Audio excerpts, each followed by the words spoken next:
akan mempresentasikan mengenai e-learning.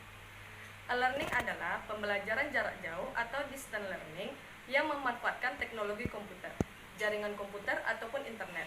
E-learning memungkinkan pembelajar untuk belajar melalui komputer di tempat mereka masing-masing tanpa harus secara fisik pergi mengikuti pembelajaran atau perkuliahan di kelas. E-learning sering pula dipahami sebagai suatu bentuk pembelajaran berbasis web yang bisa diakses dari intranet jaringan lokal ataupun internet.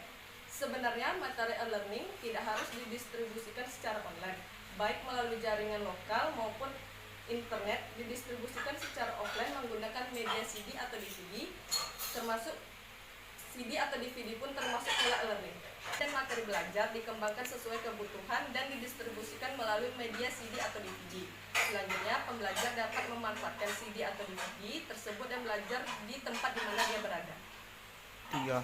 Ada beberapa pengertian yang berkaitan dengan e-learning. Yang pertama yaitu pembelajaran jarak jauh.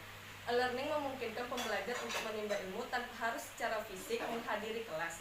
Interaksi bisa dijalankan secara online dan real-time ataupun secara offline.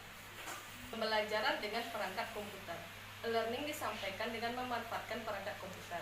Pada umumnya, perangkat dilengkapi dengan perangkat multimedia dan CD drive dan koneksi internet ataupun intranet lokal. Dengan memiliki komputer yang terkoneksi dengan intranet ataupun internet, pembelajar dapat berpartisipasi dalam e-learning. Selanjutnya, pembelajaran formal versus pembelajaran informal. E-learning bisa mencakup pembelajaran secara formal maupun informal. E-learning secara formal misalnya pembelajaran dengan kurikulum, silabus, mata pelajaran, dan tes yang telah diatur dan disusun berdasarkan jadwal yang telah disepakati pihak-pihak terkait atau pengelola e-learning dan pembelajar sendiri.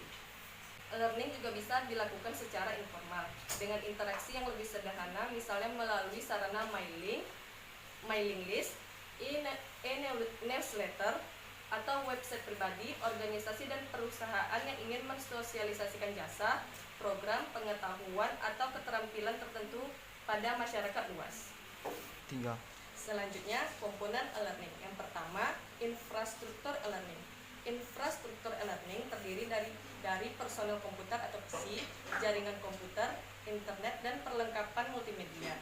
Termasuk di dalamnya peralatan telekonferensi apabila kita memberikan layanan synchronous learning melalui telekonferensi. 3. Yang selanjutnya, komponen dari e-learning adalah sistem dan aplikasi e-learning. Sistem perangkat lunak yang memvirtualisasi proses belajar mengajar konvensional.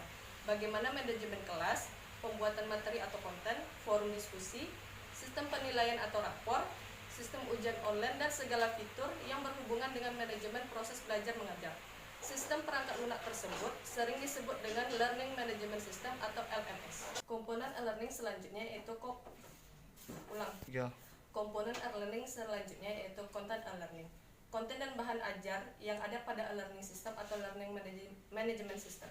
Konten dan bahan ajar ini bisa dalam bentuk multimedia based content atau konten berbentuk multimedia interaktif atau text based content, yaitu konten berbentuk teks seperti pada buku pembelajaran biasa.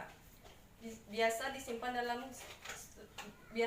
dalam learning management system atau LMS sehingga dapat dijalankan oleh siswa kapanpun dan dimanapun. Unsur yang harus ada dalam pembelajaran e-learning. Yang pertama yaitu subject matter expert atau SME. Unsur yang harus ada dalam pembelajaran learning. Yang pertama subject matter expert atau narasumber dari pelatihan yang disampaikan.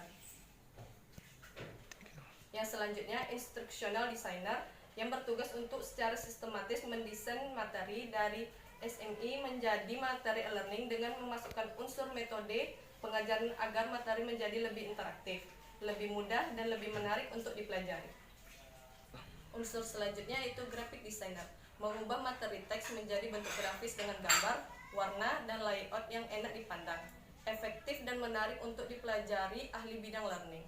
Terakhir yaitu Learning Management System atau LMS, mengelola sistem di website yang mengatur lalu lintas interaksi antara instruktur dengan siswa, antara siswa dan siswa lainnya. Di sini pembelajar bisa melihat modul-modul yang ditawarkan, bisa mengambil tugas-tugas dan tes-tes yang harus dikerjakan, serta melihat jadwal diskusi secara maya dengan instruktur, narasumber lain dan pembelajar lain. Oke, mungkin demikian saja presentasi yang dapat saya sampaikan mengenai e-learning. Apabila ada kesalahan, saya mohon dimaafkan. Assalamualaikum warahmatullahi wabarakatuh.